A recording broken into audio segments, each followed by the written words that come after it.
கொஞ்சம் அவங்க சுதாரிச்சு தப்பிச்சு வரலன்னா அங்க உள்ளே அவங்கள அடிச்சு கொண்டு எரிச்சு எம்செண்டா கலந்துருப்பாங்க. இவ்வளவு பெரிய தாக்குதல் நடத்தினது ஆளுங்கட்சியை சேர்ந்த ஒரு எம்எல்ஏ.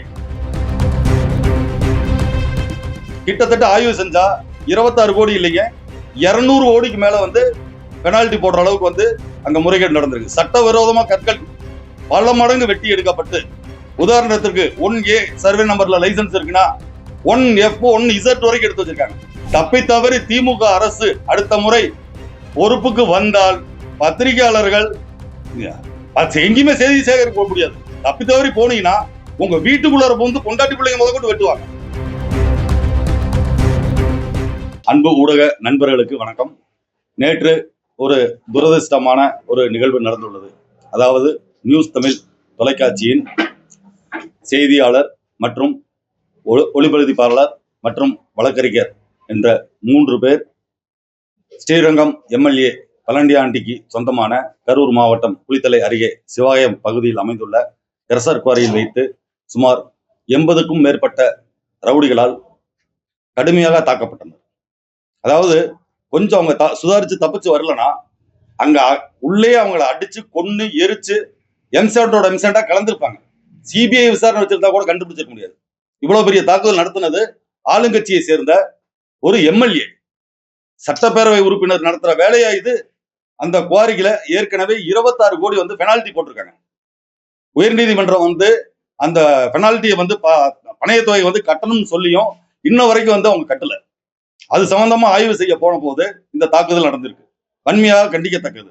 பாட்டாளி மக்கள் கட்சியின் சார்பாகவும் மருத்துவர் அண்ணன் அன்புமணி சார்பாகவும் என் சார்பாகவும் வன்மையாக கண்டனத்தை பதிவு செய்கிறேன்.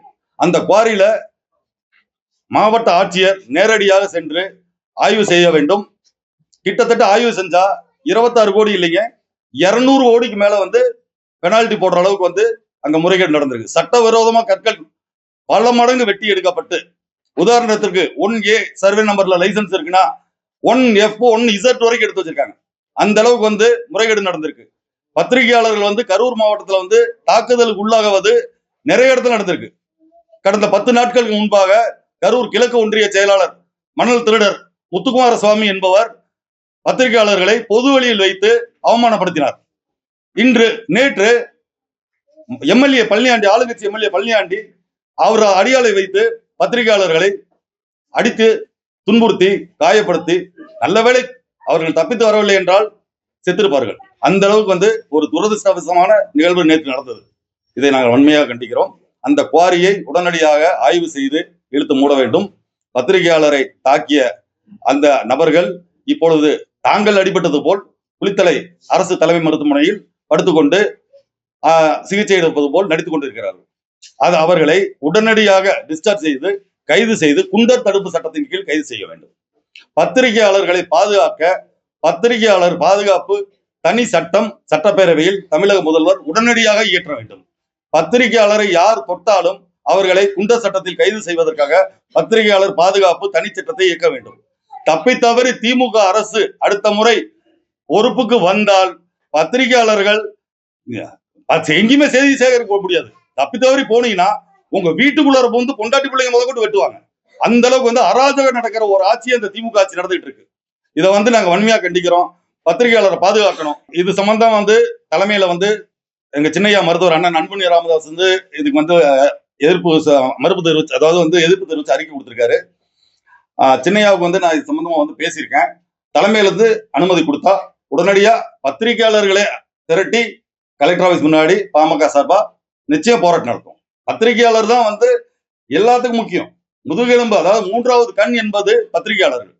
அவர்களே அவங்க தாக்குறாங்கன்னா நான் உங்ககிட்ட ஒரு வேண்டுகோள் வைக்கிறேன், அவங்கள பத்தி செய்தி போடக்கூடாது. பழனியாண்டி இந்த 2026 சட்டசபை தேர்தலில் ஆண்டி ஆகணும், போண்டி ஆகணும், சுத்தமா முடிச்சுடணும்.